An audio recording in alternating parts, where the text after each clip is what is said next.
நெல்லை களக்காடு அருகே கடமான் வேட்டையில் ஈடுபட்டவர் விசாரணையின் போது மோதிரத்தை வழங்கி தற்கொலைக்கு முயன்ற சம்பவம் பரபரப்பை ஏற்படுத்தியது.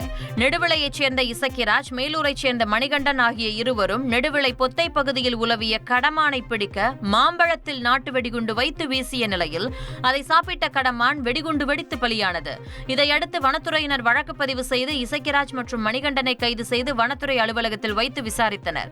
விசாரணையின் போது மணிகண்டன் தன் விரலில் அணிந்திருந்த மோதிரத்தை விழுங்கி தற்கொலைக்கு முயன்றதால் பரபரப்பு ஏற்பட்டது. உடனடியாக அவர் மருத்துவமனையில் அனுமதிக்கப்பட்டு தீவிர சிகிச்சை அளிக்கப்பட்டு வருகிறது.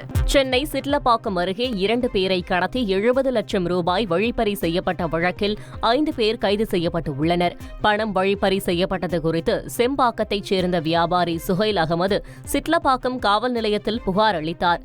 4 தனிப்படை அமைத்து இதுகுறித்து விசாரித்த போலீசார் ஸ்டாலின், அருண்குமார், ராம்குமார், மணிகண்டன், ராஜேந்திரகுமார் ஆகிய 5 பேரை கைது செய்து சிறையில் அடைத்தனர். கைதானவர்களிடமிருந்து 2 கார்கள் பறிமுதல் செய்யப்பட்டு உள்ளன.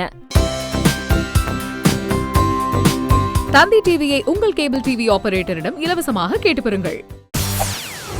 செய்திகளை உடனுக்குடன் தெரிந்து கொள்ள உடனே சப்ஸ்கிரைப் பண்ணுங்க.